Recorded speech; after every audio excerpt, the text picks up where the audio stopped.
Increasing volumes of goods are transported by maritime containers, and the Netherlands serves as the gateway to Europe, with Rotterdam being the main port for import and export flows.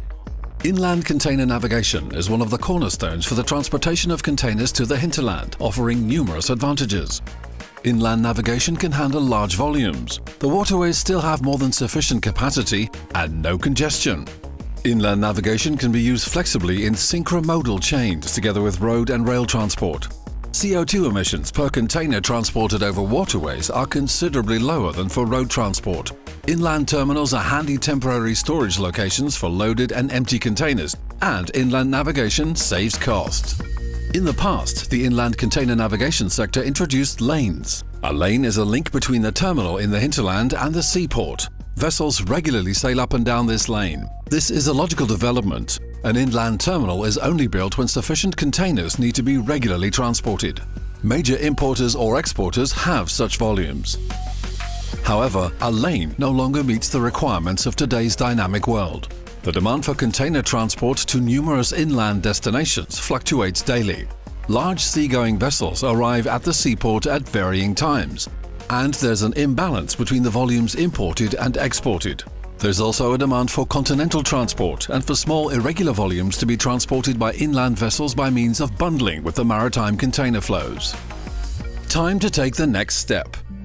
This example shows the route taken by a large vessel that sails in the triangle from Basel to Rotterdam to Antwerp and back to Basel. On the way, it stops at terminals along the route. This triangle is made of 2 lanes between a terminal in the hinterland and the seaports, between which a regular service is maintained. The logistics network can also be structured differently.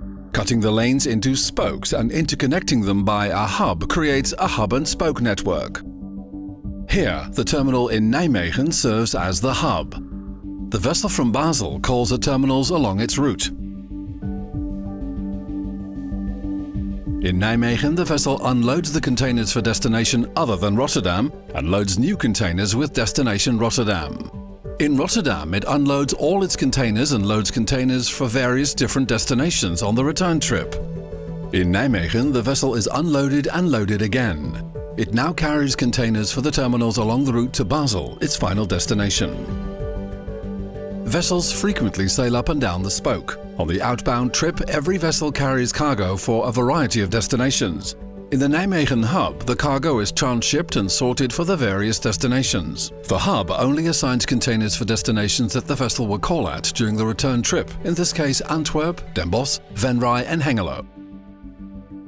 This ensures much more frequent trips to a destination, a much richer network, and a network usable for continental goods flows.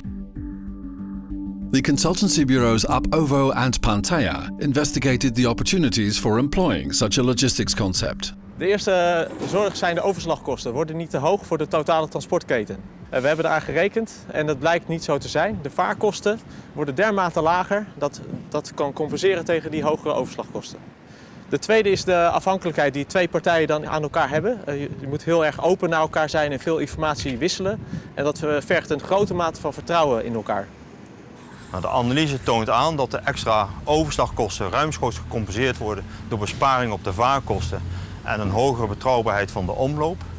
En de gevreesde afhankelijkheid van elkaar, daarin tonen we aan dat juist elkaar kunnen versterken en dus dat partijen elkaar kunnen helpen om vertragingen te voorkomen.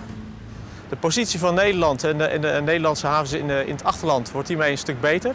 Door dit concept kan Nederland dieper in het achterland penetreren, doordat er ook een lagere transportkost met een betere servicegraad bereikt kan worden. The idea is used in practice at BCTN's Nijmegen terminal in combination with the Dancer network. The results are extremely positive. Sailing frequency has increased remarkably, in particular in the direction of Antwerp, from 1 to 5 trips per week. This attracts new cargo. And there are major opportunities for continental transport that can be incorporated, in particular between the regions Gelderland and Baden-Württemberg, at much lower costs than via road or rail.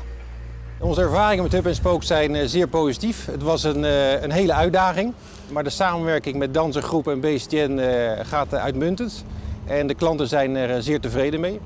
Hub en spook ervaring bij ons is erg goed. We zijn zeer tevreden over. In het verleden voeren wij van Basel naar 2 zeehavens met onze binnenvaartschepen. In de samenwerking met BCTN kunnen wij hier in Nijmegen op de terminal lading verzamelen. Door de bundeling van de volumes is de verblijfstijd in de havens korter, waardoor onze diensten betrouwbaarder zijn geworden en ook die van BCTN. We kunnen nu niet alleen maar containers vervoeren naar de havens van Rotterdam en Antwerpen toe, maar we kunnen ook containers vervoeren naar Duitsland, naar Zwitserland. Niet alleen voor grote volumes, maar ook voor kleine volumes. Toekomstverwachtingen voor Danser bij het hub-and-spoke model zijn dat we dit kunnen uitbreiden naar andere bestemmingen. Dat we ook continentale lading tussen Nederland, Duitsland, Frankrijk en Zwitserland op deze schepen via de binnenvaart kunnen vervoeren. Het hub-and-spoke project betekent voor ons bedrijf dat wij langere openingstijden hebben. We waren in het verleden open 5 dagen in de week, 16 uur per dag en we zijn momenteel 24/7 open. Het betekent meer handelingen over de terminal hier in Nijmegen.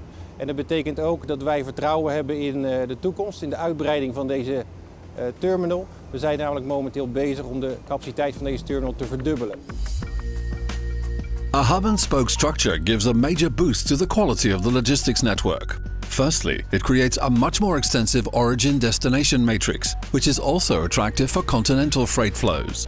The hub can balance together regions with an import-export imbalance. The sailing frequency increases. Matching capacity to the varying demand is much easier. An improved response is possible to the dynamics in the seaport. If the planning in the seaport changes, an efficient solution is made possible by the inland hub. The service level and reliability increases, and customers with smaller volumes can also be serviced. A pleasant side effect is that the vessels in the seaport have much larger call sizes and therefore need to stop at fewer terminals. BCTN and Dancer have demonstrated that the new logistics concept can make inland navigation even more attractive. Others can learn from their experience.